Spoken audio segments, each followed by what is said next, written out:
Bonjour, moi c'est Laure, je suis le Master Codem et je suis la promo 2019-2021. Bonjour, moi c'est Juliette, j'ai fait le Master Codem en 2019 et 2021 également.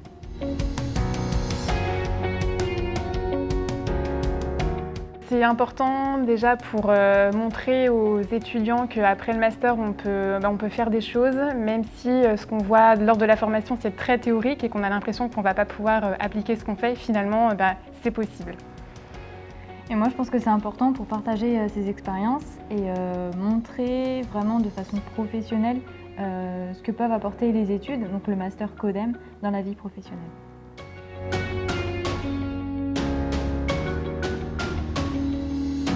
À la base, j'étais pas du tout en éco, j'étais en licence de psycho quand je suis sortie du lycée. Et puis finalement, ça m'a pas plu, donc je me suis réorientée dans une licence économie. Et puis là, on nous avait parlé en cours d'un master qui allait se monter, qui était porté sur l'environnement. Et donc, je me suis vraiment intéressée à ce nouveau master qui allait sortir. Et c'est vraiment lors de ma 3e année d'études où je m'en suis vraiment occupée. Et j'ai choisi donc ce master parce que, il était vraiment porté sur les questions environnementales. Et j'avais envie de voir quelles pouvaient être les réponses des économistes sur la crise climatique qu'on vit aujourd'hui.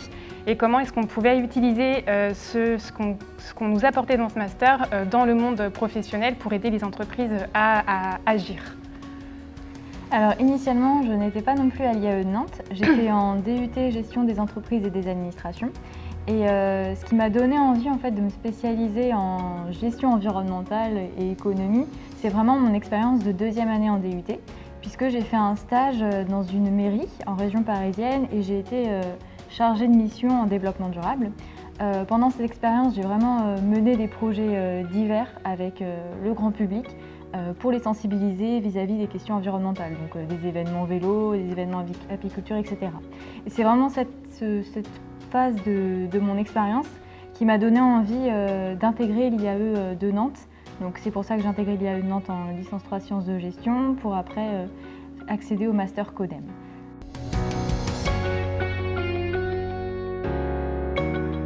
J'ai obtenu un CDD dans un labo de recherche, donc l'INRAE, qui est un institut national de recherche en agriculture, alimentation et environnement.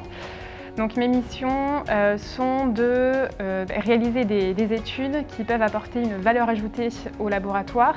Donc mon travail a porté sur ce que j'avais déjà fait en fait, durant le stage et donc d'améliorer les résultats que j'avais eus sur mon premier travail de recherche.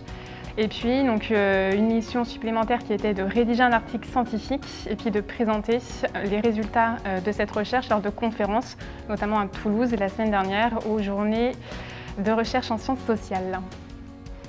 Et moi, je suis chargée de projet en QSE, donc qualité, sécurité et environnement, dans l'entreprise française Maison du Monde, donc qui est une entreprise spécialisée dans l'ameublement et qui a des magasins répartis à la fois en France mais aussi à l'étranger. Et à l'heure actuelle, mon projet, en fait, c'est vraiment de mener des démarches d'amélioration continue pour améliorer la sécurité au travail pour les collaborateurs, donc pour réduire les notions d'accidentologie au travail et les arrêts de travail, etc.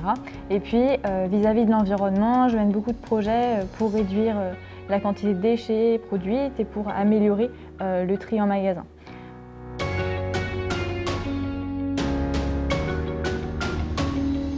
Ce qui m'a le plus plu à l'IAE de Nantes, c'est l'aspect pluridisciplinaire. L'aspect pluridisciplinaire, pourquoi? Parce qu'en fait, j'ai vu que dans cette IAE, il y avait des formations à la fois en économie, mais aussi en gestion. Et puis plus spécifiquement, dans le Master Codem, on a abordé les thématiques environnementales, donc liées à la géographie, au droit, mais aussi liées à la gestion et à l'économie. Ce qui m'a le plus marqué, je dirais, pendant mes études et notamment pendant le master, c'est vraiment lors du master 2, quand on a eu l'opportunité de travailler sur un projet tutoré, donc un projet concret qui permettait d'appliquer concrètement toutes les connaissances qu'on avait acquises lors de notre master 1 et puis le début du master 2. Et je dirais que c'est un moment déterminant de la formation.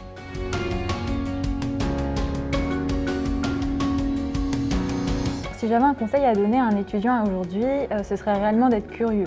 D'être curieux pendant sa formation, c'est-à-dire de beaucoup se documenter, à la fois sur les médias, mais aussi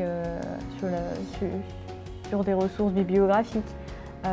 Et puis d'être curieux, tourné vers le monde de l'entreprise, Donc s'intéresser au réseau LinkedIn, ne pas hésiter à discuter avec des professionnels. Moi, si j'ai un conseil, du coup, c'est plutôt vraiment sur l'après-études, une fois qu'on est diplômé, c'est vraiment de ne pas se fermer de porte lorsqu'on a des offres d'emploi qui nous intéressent. Parce que certaines propositions peuvent faire peur, on nous demande beaucoup d'expérience, on nous demande énormément de choses et en fait, il faut y aller, il faut avoir, je dirais, de manière familière du culot et postuler sur tout ce qu'on a envie. Quand il y a une mission qui nous intéresse, il faut y aller et il ne faut pas baisser les bras et rester motivé.